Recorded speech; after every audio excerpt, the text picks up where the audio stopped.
Dear friends, next article is gynoecium. Gynoecium is female reproductive whorl of flower. Gynoecium is made up of smaller units called as carpels or pistils. Number of carpels varies from species to species. Multicarpellary condition मध्ये जर carpels एकमेकाला जोडलेले असतील, जसं hibiscus आहे, citrus आहे, त्याला आपण म्हणतो सिनकार्पस. आणि कस्टर्ड ॲपल मध्ये पाहिलं तर हे कार्पेल्स एकमेकापासून फ्री आहेत. If carpels are free it is called as apocarpous condition in custard Apple.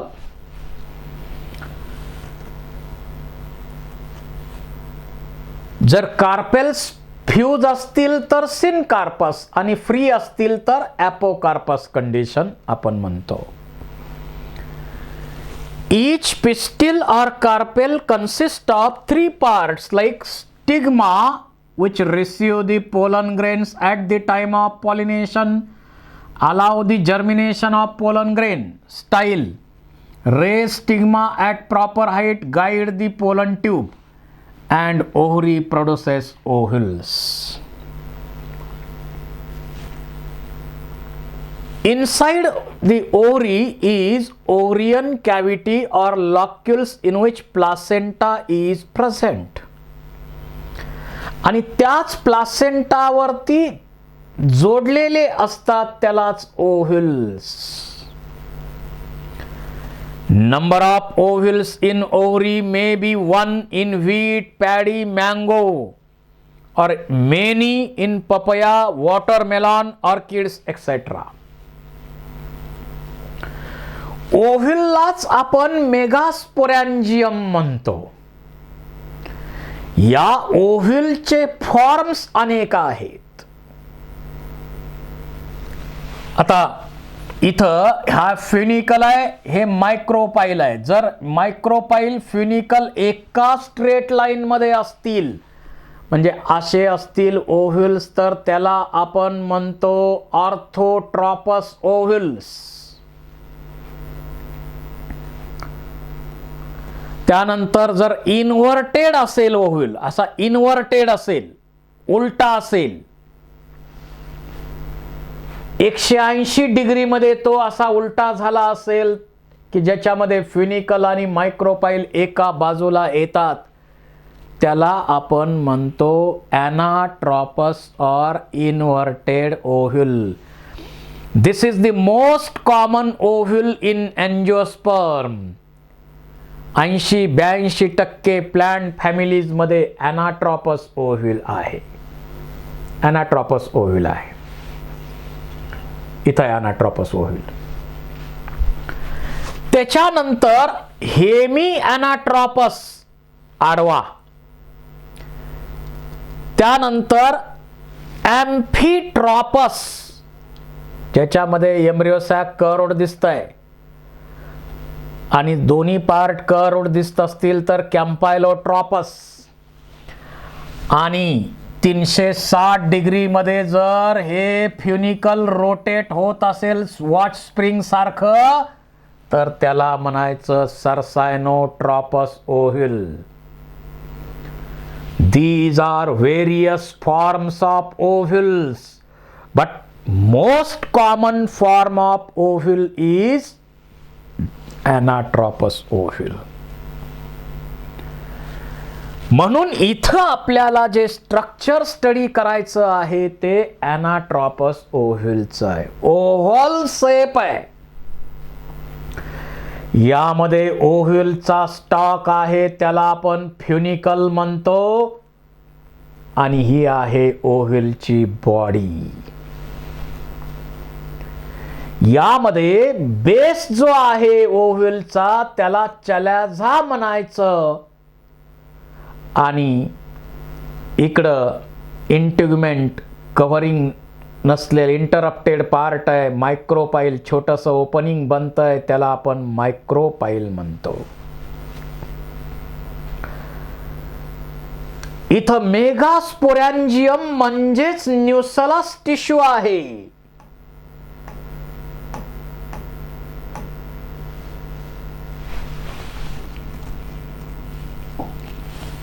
मेगास्पोरॅन्जियम म्हणजे न्यूसलस टिश्यू आहे, याला मेगास्पोरॅन्जियम म्हणतो आपण.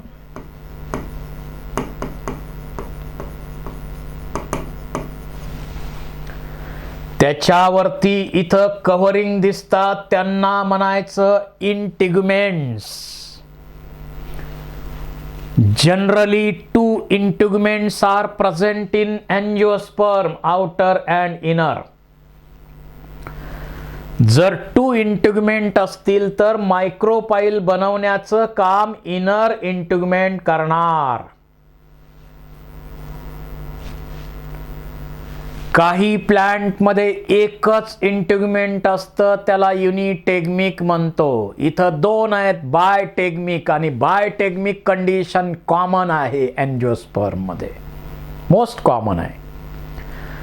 काही मध्ये इंटिग्युमेंट नसतंच, अटेग्मिक, आणि काही मध्ये थर्ड इंटिग्युमेंट पण असतं, त्याला आपण एरिल म्हणतो.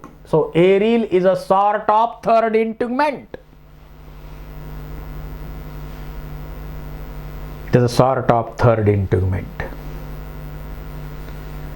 आता या ओव्ह्यूलचं, एनाट्रॉपस ओव्ह्यूलचं स्ट्रक्चर आपण स्टडी करूया. पहिलं, एनाट्रॉपस ओव्ह्यूल म्हणजे काय? ज्या ओव्ह्यूल मध्ये फिनिकल आणि मायक्रोपाईल एकाच बाजूला येतात त्याला म्हणायचं एनाट्रॉपस ओव्ह्यूल. 180 डिग्री मध्ये तो असा उलटा, इन्व्हर्टेड ओव्ह्यूल पण आपण म्हणू शकतो. इथं फिनिकल आणि मायक्रोपाईल एका साइडला आलेले आहे. फिनिकल हा ओव्ह्यूलचा स्टॉक आहे, आणि फिनिकल आणि इंटिग्युमेंट, इथं एक रीच दिसते आपल्याला, त्याला आपण रॅफी म्हणतो. ओव्ह्यूलचा जो बेस आहे त्याला चॅलेझा म्हणायचं, आणि ज्या एंडला चॅलेझा आहे त्याला चॅलेझल एंड म्हणायचं. याच्यामध्ये 2 इंटिग्युमेंट असतात, बायटेग्मिक कंडिशन कॉमन आहे, आणि त्याच्यामध्ये इनर इंटिग्युमेंट मायक्रोपाईल बनवतं. ज्या बाजूला मायक्रोपाईल असेल ते मायक्रोपायलर एंड आहे. जिथं चॅलेझाला हे फ्युनिकल जोडलं जातं, that point of attachment is called as hilum. आणि इथं या इंटिग्युमेंटच्या आत डिप्लॉइड सेलचं मास आहे, त्याला आपण म्हणतो न्यूसलस टिश्यू और मेगास्पोरॅन्जियम. म्हणजे ओव्ह्यूलला इंटेग्युमेंटेड मेगास्पोरॅन्जियम असं आपण म्हणू शकतो. इंटेग्युमेंटेड मेगास्पोरॅन्जियम आपण म्हणू शकतो.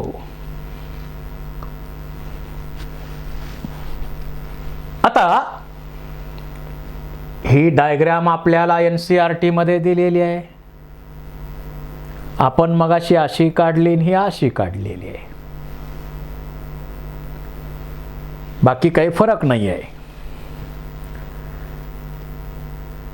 आणि एका ओव्ह्यूल मध्ये एक एम्ब्रियो सॅक तयार होत आहे. आपण ती डेव्हलपमेंट नंतर स्टडी करू. काही एक्स्ट्रा स्ट्रक्चर आपल्याला दिसतात. Fleshy outgrowth arising from micropyle of seed in castor.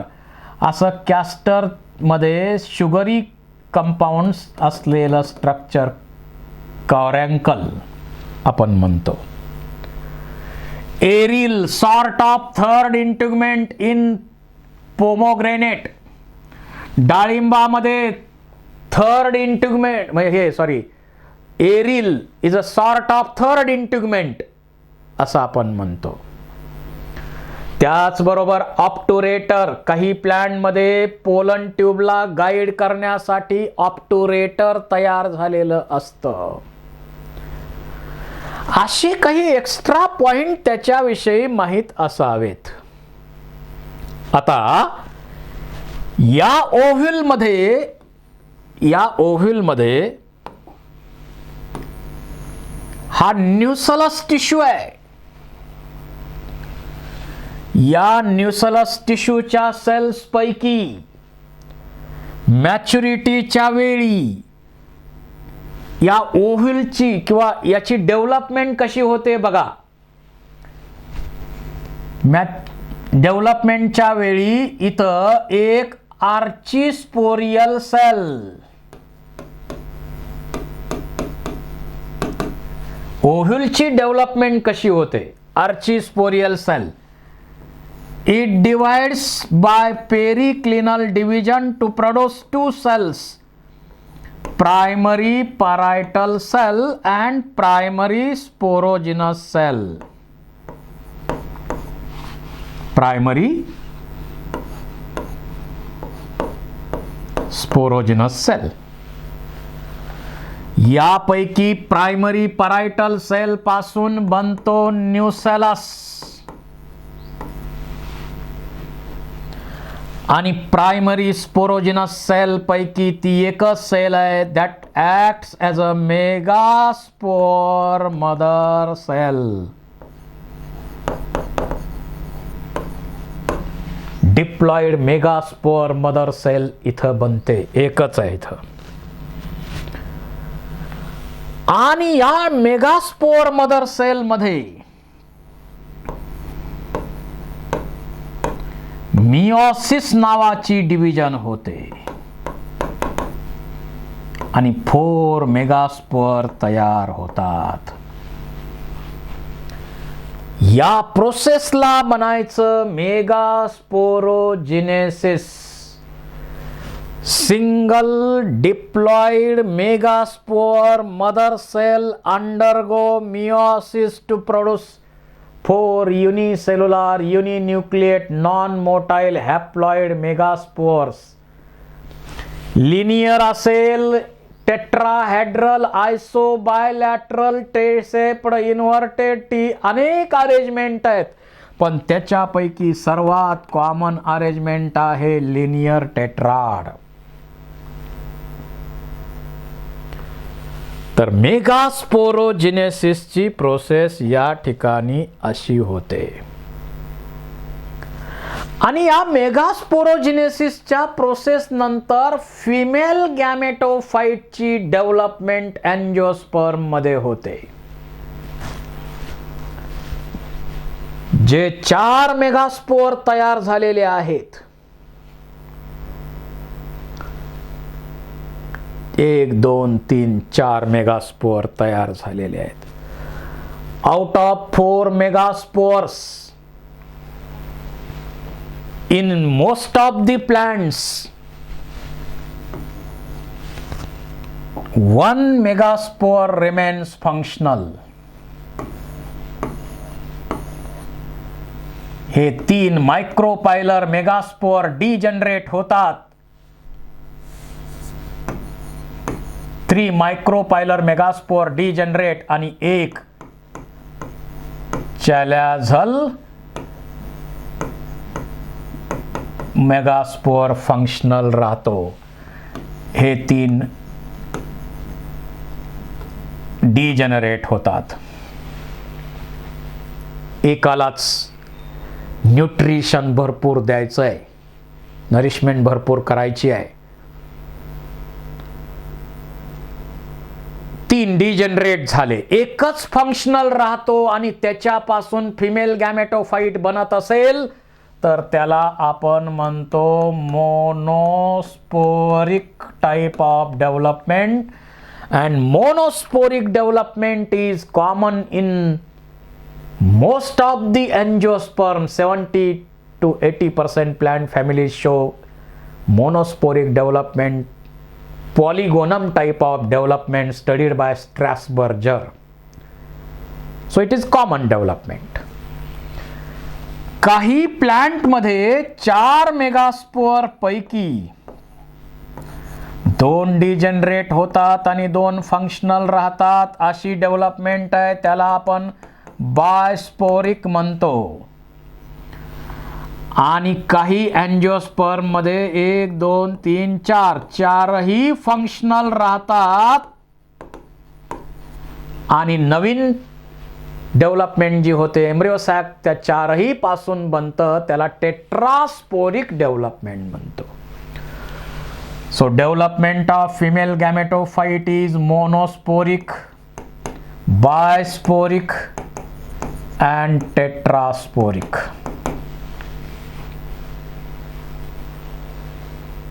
जर 4 मेगास्पोअर पैकी एकच मेगास्पोअर फंक्शनल राहून त्याच्यापासून फिमेल गॅमेटोफाइट बनत असेल तर मोनोस्पोरिक डेव्हलपमेंट.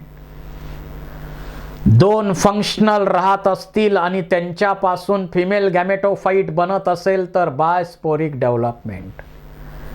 4ही फंक्शनल राहत असतील आणि फिमेल गॅमेटोफाइट बनत असेल, tetrasporic development. But monosporic development is most common in 70 to 80% of angiosperms. आणि ही डेव्हलपमेंट पॉलिगोनम नावाच्या प्लांटमध्ये स्ट्रॅसबर्जर नावाच्या सायंटिस्टनं स्टडी केली आणि म्हणून पॉलिगोनम डेव्हलपमेंट असंही आपण या डेव्हलपमेंटला म्हणतो. काय होतं या डेव्हलपमेंटमध्ये बघूया आपण आता. जे 4 मेगास्पोअर बनलेले आहेत त्यापैकी 3 मायक्रोपायलर मेगास्पोअर डिजनरेट झाले, एकच चॅलॅझल मेगास्पोअर फंक्शनल राहतो. काय झालं पहा. 4 मेगास्पोअर जे बनले त्याच्यापैकी 3 मायक्रोपायलर मेगास्पोअर डिजनरेट होणार, एकच चॅलॅझल मेगास्पोअर फंक्शनल राहणार. आणि हे 3 डिजनरेट होणार. हे डिजनरेटिंग मेगास्पोअर्स आहेत.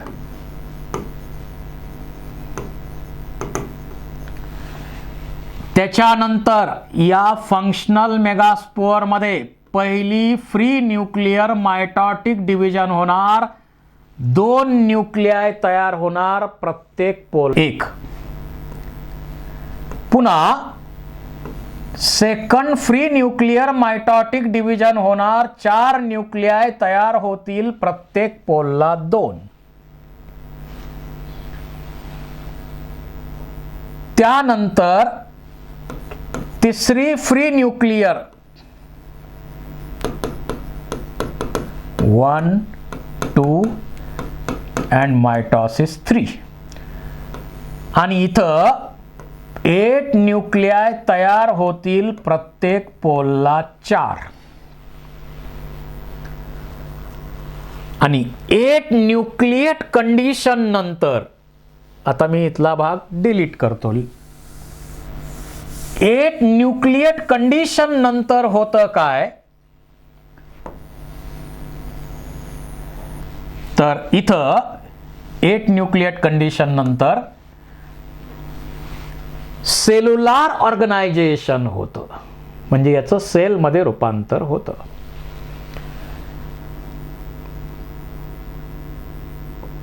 मायक्रोपायलर रिजन पैकी 4 न्यूक्लियाय पैकी 3 न्यूक्लियाय पासून काय बनणार, एग, सेंट्रल एग आणि 2 सिनर्जिड्स. असं जे 3 सेल्ड स्ट्रक्चर आहे त्याला आपण म्हणतो एग ॲपॅरेटस.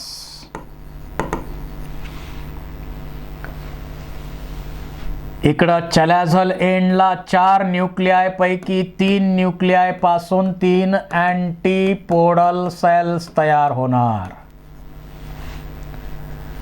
एक न्यूक्लियस इथं शिल्लक आहे, एक या पोलला शिल्लक आहे. ते दोन्ही सेंटरला येतात आणि कॉमन सायटोप्लाझम आणि याच्यापासून फ्युजन झालेलं नाही आणखी, या पोलार न्यूक्लियाय आहेत आणि त्यापासून बनते सेंट्रल सेल. सेंट्रल सेल तयार होते. अशा प्रकारे 7 celled but 8 nucleate embryo sac is produced in angiosperm. पहा इथं काय दिलंय. In majority of flowering plant, one chalazal megaspore functional while other get degenerate. Functional megaspore undergo 3 free nuclear mitotic divisions to produce 8 nuclei, 4 at each pole. आणि मग त्यांचं cellular organisation होतं आणि 7 celled 8 nucleate embryo sack या ठिकाणी तयार होतं. जे 7 celled 8 इथं पण डेव्हलपमेंट पहा. इथं जो फंक्शनल मेगास्पोर आहे,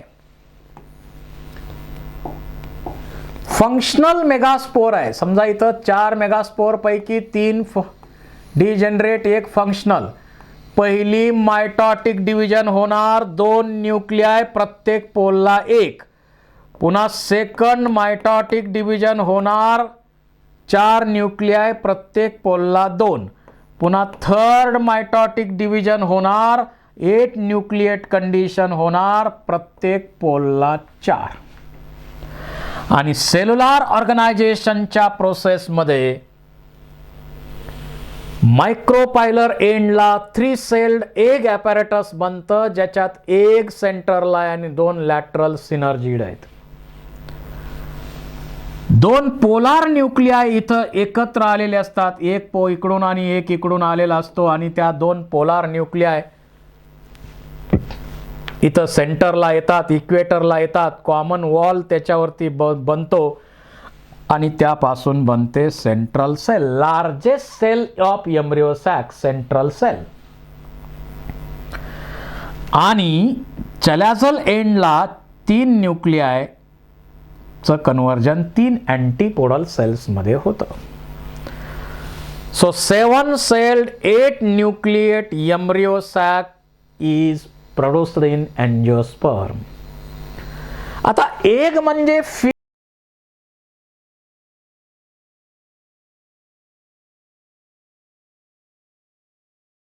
फिमेल गॅमेट आहे, मेल गॅमेट बरोबर फ्यूज होऊन जायगोट बनवणार. सिनर्जिड जनरली 2 आहेत, काही मध्ये थोडेफार जास्त असू शकतात, रेअरली. त्याच्यामध्ये असे फिंगर लाईक प्रोजेक्शन असतात, त्याला फिलिफॉर्म ॲपॅरेटस आपण म्हणतो. आणि पोलन ट्यूबला गाईड करण्याचं काम हे सिनर्जिड करतात. यांना नर्स सेल असंही म्हणू शकतो आपण. आणि हे हॉस्टोरियल न्यूट्रिएंट ॲब्सॉर्ब करायचं सुद्धा काम करतात. असं 3 celled एग ॲपॅरेटस मायक्रोपायलर एंडला आहे. 3 अँटीपोडल सेल चॅलाझल एंडला आहेत, पण जनरली सांगतोय मी हे. जर आपण ससा पॅनिक्युलेटा या प्लॅन मध्ये पाहिलं तर 300 अँटीपोडल सेल्स आहेत, त्यामुळं काय फरक पडत नाही. अँटीपोडल सेल्स या व्हेस्टिजियल आहेत, दे डिजनरेट अँड सर्व ॲज अ न्यूट्रिएंट्स, त्यांचा काही उपयोग नाही इथं. त्यामुळे एम्ब्रियो सॅक मध्ये व्हेस्टिजियल सेल कोणत्या, तर अँटीपोडल सेल्स आहेत. आणि सेंट्रल सेल, लार्जेस्ट सेल, ज्याच्यात 2 पोलार न्यूक्लिआय आणखी फ्यूज झालेल्या नाहीत, आणखी फ्यूज झालेल्या नाहीत. तर डेव्हलपमेंट ऑफ फिमेल गॅमेटोफाइट मध्ये काय काय घडलं पहा. 4 हॅप्लॉइड मेगास्पोर पैकी 3 मायक्रोपायलर मेगास्पोर डिजनरेट झाले, 1 चॅलाझल मेगास्पोर फंक्शनल राहिला. Functional megaspore undergo first free nuclear mitotic division to produce 2 nuclei, second free nuclear mitotic division to produce 4 nuclei, and third free nuclear mitotic division to produce 8 nuclei, 4 at each pole. Then cellular organization takes place. During cellular organization, out of 4 nuclei from micropylar end, 3 nuclei are converted into 3 cells like central large egg and 2 lateral synergids or nerve cells. Out of 4 nuclei from chalazal end, 3 get converted into vestigial cells called as antipodal cells. One nucleus left from this pole and one from this pole comes at equator or center to form central cell, largest cell of embryo sac. So cells are 7 but nuclei are 8. So 7 celled 8 nucleate embryo sac is produced. Female gametophyte is developed in angiosperm. आता mail गॅमेटोफाईटची development सगळ्यामध्ये uniform होती, पण female गॅमेटोफाईट मध्ये monosporic, बायस्पोरिक आणि tetrasporic development आहेत. ही diagram तुम्हाला NCERT मध्ये दिलेली आहे. ही डायग्राम तुम्हाला एनसीईआरटी मध्ये दिलेली आहे. इथं central large egg, 2 lateral synergids, antipodal cells आणि सेंट्रल सेल, त्याच्यात 2 पोलार न्यूक्लियाय आपल्याला दाखवलेले आहेत. डायग्रामशी संबंधित क्वेश्चन विचारायचा झाला तर आम्ही ही नावं डिलीट करून ABCD टाकणार आणि लेबलिंग करेक्ट कोणतं याच्यासाठी तुम्हाला MCQ विचारू शकतो. After 8 nucleate cells, cell walls are laid down leading to organization of typical female gametophyte. 8 nuclei are surrounded by cell walls and organized into cells. Remaining 2 nuclei, polar nuclei, central cell बनवतात. त्यानंतर typical mature embryo sac 8 nucleate but 7 celled. 3 are grouped into micropylar end to form egg apparatus. काय आहे egg apparatus मध्ये? Central large egg and 2 lateral synergids. Synergids have special cellular thickenings at the micropylar end called filiform apparatus. It helps to guide the pollen tube into synergid. 3 cells at chalazal end are called as antipodal cells. They are vestigial. They degenerate and serve as a nutrients. Large central cell has 2 polar nuclei.